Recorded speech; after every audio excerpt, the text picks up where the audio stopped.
So you got to let all of our people know, what is a common challenge that you see independent artists and creatives facing right now? I think there's a lack of connectivity just amongst the masses of artists. A lot of the challenges we're facing with AI, as well as just like the streaming industry as we know, you ain't really making a lot of money doing that. And I think as a creative, we're giving literally a piece of our soul in everything we're doing. So it's like we live in an age that's so instant. So like if you don't got like 5 seconds of a video or of a song that's like it's gonna grab you, people scrolling to the next thing and not even willing to look at what someone's giving out.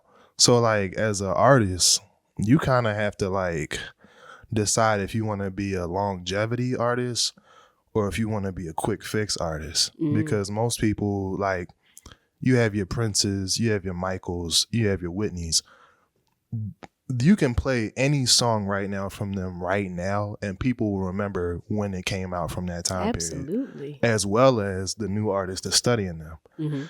But then you have your singles artists who just like, I'm gonna release a track every week or every month, and it's different strategies for what you're trying to go for. But I think that connectivity piece is a major part, because now you want people to enjoy your art, but you also don't want people to be like, I done heard that before. And so it's like you got to find your sound, and you have to really decide how you want to connect with the people. So that's definitely a huge issue we're all trying to address as artists now. That's actually a great point you raise. I feel like in today's day and age, you're almost fighting with TikTok sounds, like TikTok music. Or sound bits. It's like you got to make something everybody can dance to, or something that could go viral. Everybody when it's it's like true artistry and musicianship is getting lost in the sauce. And it's not even like, to go deeper into that, like I hear a lot of producers talk about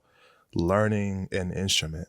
Like literally, and there's no shade to any producer who's a beast on the electronic stuff, but if you think about it, like the quality music came from people who learned how to play, people who learned how to sing. They were trained in it. So like a lot of times you'll have these amazing songs, and then like, let's say like the live version of it, it'll sound electronic. You can tell like there are things that are now added to it. And it's like, dang, did the artist even put like real work into crafting it? Or did they just say, engineer, I'm gonna just pay you extra to make me sound like the best thing you'd have never heard ever? And I realized, like, particularly on the Philly music scene, it's starting to come back with live music. More people are getting bands. More people are like, no, I want to know if I can craft a sound organically to where it can last instead of it just being like a moment. Because creating a moment is easy. Creating an experience, that's way different. Period. But we got to flip it to the bright side. Absolutely. What do you love the most about this journey being a musician and a music artist? What's the most fulfilling thing for you? Becoming. So I always attribute my creativity to learning. So like, for example, I started writing lyrics, I think at 14 in high school.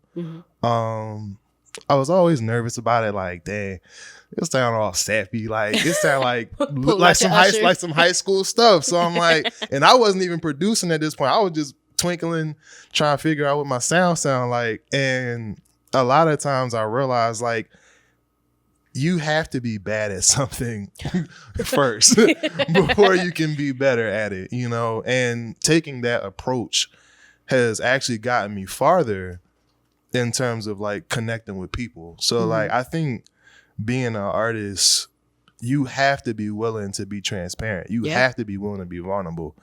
If you're not, back to connectivity, I guess, you're not really showing people, okay, what does Mike Waters have to offer, you know, or like, how am I developing as a person so I can show you as an artist. So like that's a lot of the journey for me. Musician wise, I think it's really just about details.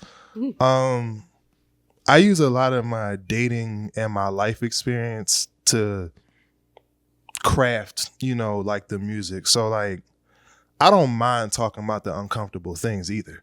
So as a musician, like you got to be vulnerable. Yeah. And you have to want to know like, okay, I can't be the only one that's thinking this. I can't be the only one that's feeling this. It's our responsibility as artists to say, hey, somebody gotta say it. Somebody gotta do it. Like, and it's like, I was fearful for a long time, but now I'm like, you know what? The more I sit on things that are unreleased, the more somebody else ain't getting healed from it. Come on, Pastor.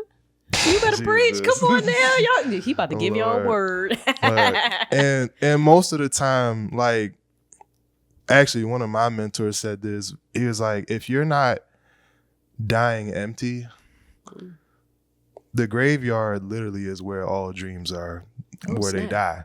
So like, if I don't walk in this as an artist, quite literally, we all kind of want to be remembered by something, but you're not remembered for the things you don't do. Period. So you gotta literally like, people be knowing what they supposed to do and they just don't do it. I'm one of them people. And I've heard it all last year, like, what you waiting for? You gotta step out. Literally, what are you waiting for? So I'm like, this is that step out. Yes. So it's your time. 2026 is your year. And you mentioned earlier about how live music is now coming back on the horizon, especially in the Philly music scene. Absolutely. So speaking of you are a part of a band called Silk and Honey. Yes. How would you describe Silk and Honey to our audience? We smooth. We cater to the ear. I think very sultry vocals, we're really heavy on mashups. So like we're gonna hit you with something unpredictable. It's gonna make you think, now where they get that? But I think we're known for our chemistry. We like to actually play with one another. Like we actually play well together. And it feels like family. It don't feel like work. And that's how it should be. Once it feel like a job, you ain't gonna enjoy it no more. But Silk and Honey has shown me like we've been able to talk about the hard things. We've been able to address, issues, but we've also been able to be like, you know what? Let's just have fun with it. Let's just figure out our sound and see if the people like it, not the other way around. Because the minute you start catering to other people, it ain't fun. It ain't gonna work. Yeah, that's the way to do it. I'm assuming they've been receiving it well because y'all been having packed houses, booked here and there. But I need to know, what is your favorite song to perform live? If you could only pick one, what's your favorite? Or what's the crowd favorite? So Beautiful by Music Soul Child. Everybody loves when we do that. We create an atmosphere with that song. What's the atmosphere? Set up the scenery. Imagine you at like a poetry show and you might hear like some soft music in the background. You with your girls, you with your guys for the night. And you have a vocalist who is trying to inspire intimacy. And you also have someone who's trying to basically allow the mood to dictate the emotional flow of the room.